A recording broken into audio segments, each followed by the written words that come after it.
शैतान बच्चा ही क्रांति करता है। और ये एक स्टेटमेंट दिया था मैंने उल्का पिंड यानी कि मीटियोर्स के विषय में। बस यही बात मक्खन सिंह के दिमाग में चुप गई। बोला सर मैं आपके पास इसलिए आऊं, मैं जानना चाहता हूं आप कैसे कह सकते हैं कि उल्का पिंड एक शैतान बच्चा है। तो मैंने ठीक है चल सौर मंडल की गणना करते हैं कि सोलर सिस्टम में कौन कौन है। तो मैंने अच्छा बता सोलर सिस्टम में कौन कौन है। तो बोला सर एक सन है, 8 प्लेनेट हैं, एस्ट्रॉइड्स हैं, कॉमेट हैं, मीटेरॉइड्स हैं और सैटेलाइट्स हैं। इसके साथ ही डस्ट पार्टिकल्स हैं और गैस के मासेस हैं। तो मैंने बस यहाँ पे ध्यान दे, तूने एक शब्द बोला मीटेरॉइड्स यानी कि उल्का पिंड। और मैंने कहा अब बता जो सन है, जो प्लेनेट है, जो एस्टेरॉइड्स हैं, जो कॉमेट है, जो सैटेलाइट्स हैं और जो मीटेरॉइड्स हैं, इनमें से किसके पास अपना ऑर्बिट नहीं है। तो बोला सर ऑर्बिट तो मीटियोर्स के पास, मीटेरॉइड्स के पास नहीं है। तो मेरे पास हो गया शैतान बच्चा।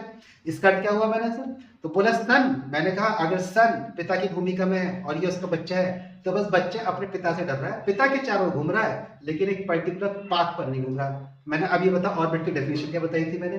तो सर आपने कहा था ऑर्बिट की डेफिनेशन में एक पर्टिकुलर पाथ होगा, एक पर्टिकुलर एंगल होगा, एक पर्टिकुलर स्पीड होगी, एक पर्टिकुलर डिस्टेंस होगा, एक पर्टिकुलर टाइम फ्रेम होगा और इसके साथ ही वो किसी ऑर्बिट में ट्रांजिशन नहीं करेगा। मैंने बस रुक जा, किसी और ऑर्बिट में ट्रांजिशन नहीं करेगा, संक्रमण नहीं करेगा।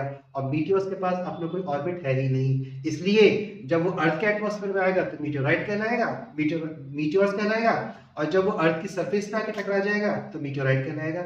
हिंदी में तीनों जगह इसके लिए उल्का पिंड शब्द का प्रयोग करा गया। और ध्यान दे स्वामी विवेकानंद शैतान बच्चे थे, क्रिएशन करा, और उल्का पिंड भी शैतान बच्चा है, क्रिएशन करा। किसका क्रिएशन करा। अर्थ को लिवेबल बनाया। इनको पृथ्वी का जनक, फादर्स ऑफ अर्थ भी कहा जाता है, क्योंकि जब पृथ्वी पर उसका वायुमंडल एटमॉस्फेयर नहीं था, बहुत तेजी से पृथ्वी पे आके टकराया और यहाँ पे मेटल्स और मिनरल्स की सप्लाई करी। और उसी मेटल्स और मिनरल्स में एक मिनरल्स मिलता है हमको वाटर, और उसी वाटर के रिएक्शन से फिर यहाँ पे बनी ऑक्सीजन और फिर बना हमारा एटमॉस्फेयर। फिर उसी एटमॉस्फेयर ने बाद में एंट्री को बैन कर दिया, यानी कि परिस्थितियों के अनुसार निर्णय ले जाते हैं। कोई भी स्थिति अपने आप में आदर्श आइडियल सिचुएशन के साथ नहीं रहती है। इसलिए मीटियोर्स को उल्का पिंड का शैतान बच्चा कहा जाता है। और ध्यान रखना जितने शैतान बच्चे होते हैं वो बहुत क्रिएटिव होते हैं। इसलिए जो माता पिता अपने बच्चों को शैतानी करने से रोक रहे हैं वास्तव में वो किसकी क्रिएटिविटी को मारते हैं। इसका निवेदन है मक्खन सिंह कि अब तो पिता बनने वाला है, अपने बच्चे को शैतानी करने से रोकिए मत। बोले सर समझ गया। मैंने अब कहा जा रहा, बोले सर घर जा रहा हूँ।